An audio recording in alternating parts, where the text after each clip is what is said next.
Hi there. This coming Tuesday is voting day in the United States. Just in case you forgot, at this point, I don't know how you could.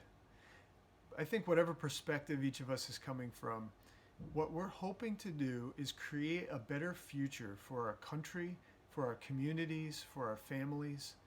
One thing a lot of us are hoping for is that we can rebuild some unity in all of those places. But how do we build that unity in the right way? It's become more difficult. We're seeing more and more division. People are not listening to one another, they're not learning from one another. We have diverse communities, people that are very different from one another.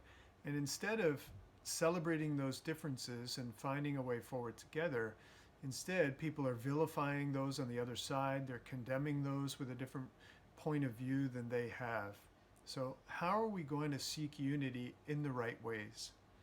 I'm convinced by going back to the Bible and finding out how did God make us? What were his intentions for us? We're going to find a way forward. And right at the beginning of the Bible, we see God's plan for humanity, that every one of us was made in his image. We each come at life with a variety of viewpoints and gifts and capacities, but every one of us is worthy of dignity and respect. And more than that, we were invited into a partnership with God in creating shalom, wholeness, completeness, flourishing for every human being, but also for our planet, our environment. And so God intends for us to fill the whole earth and spread his dominion over it by partnering with him in working toward that peace, that wholeness, that completeness in every place that we go. What we see happening, though, is these divisions and arguments that start right from the beginning. The last time we looked at two brothers who couldn't get along, and one ends up killing the other. By the time you get to Genesis chapter 11, we see something that at first appears to be good. In Genesis 11, even if you've never read the Bible, you've probably heard of the Tower of Babel. What we're told in that passage is that all of the people of the earth at that time shared a common language, and they come up with a common purpose. They all gather in one place, and they are celebrating their unity, and they decide to build this tower that reaches up into the heavens. And they say, we're going to make a name for ourselves.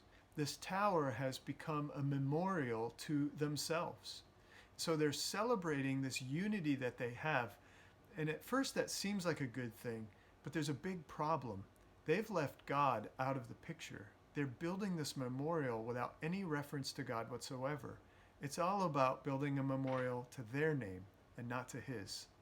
And so the text almost takes on a comical tone where these people are building what they think is this huge tower reaching up into the heavens. And it says that God, from his perspective, looks down and has to come down to earth just to see what's going on. It's like these people are tiny ants building their little anthill instead of human beings creating this big and glorious tower.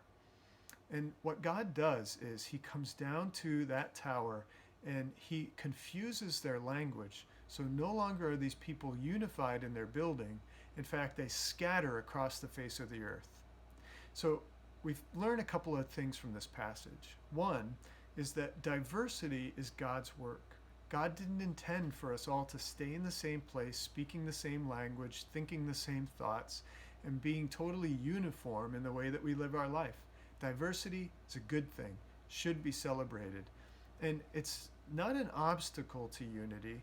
In fact, the more we can find ways to build unity with people that are different from us, we will grow and create better good for greater numbers of people. Because the other thing that we see here is that the people had, instead of living their lives according to God's plan with reference to him, they were living without any reference to him whatsoever. And so God scatters them across to the face of the earth, which is exactly what he had intended for them in the beginning.